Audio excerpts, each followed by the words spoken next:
You talked about a lot of these riders beforehand, JW. Our next pairing, it's Kasey Hayes versus Copperhead Slinger. What do you like about these two? I like the fact that Kasey's a young guy with the grit and the talent that he has. I like the bull because of the try that this bull has. I don't know that Kasey will get along with this bull just because of the rare and the lack of kick that this bull has around them corners, and he's going to be right there to the right first, and that's away from Kasey's hand. It's going to be a hard day at work for Kasey, and he's got his work cut out for him. I know he can do it. I don't know if he can do it today. I've seen this bull, and it's going to be a handful, and I don't really know which way to bet.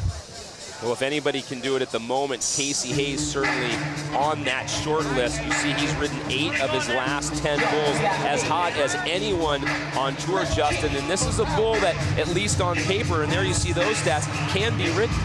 Yeah, but he bucked off his last 6 in a row. Copperhead Slinger. You know, Chad Berger and Larry Ryken and their partners have done a great job putting together not one big pot load of, that's a big truckload for you folks.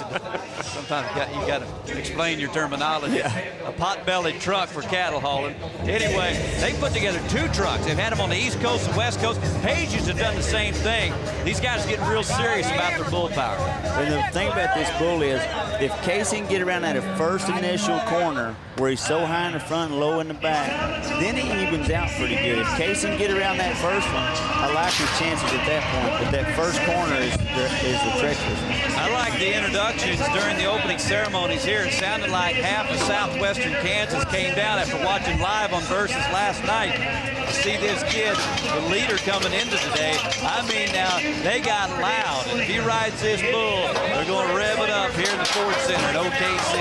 Talk about coming by the truckloads. He's made that first move, a great correction, but off to the side in 4. Well, the good news is he's still in the top 5 after riding his first 2 bulls, so he's going to make it to the championship round, but just maybe not as high up as he could have. And I seen when he got off there, he hit the chutes. That's the most excitement I've seen out of this kid this year. And he's usually laid back, doesn't really have a care in the world, but he knew that was probably a go-around, another go-around win, and you know, a great shot to win this whole deal. And Justin, you talk about this being Tornado Alley for the Bulls. You see that bull score, 46 3/4. Yeah, you don't see that very often, a bull score that high in the long round.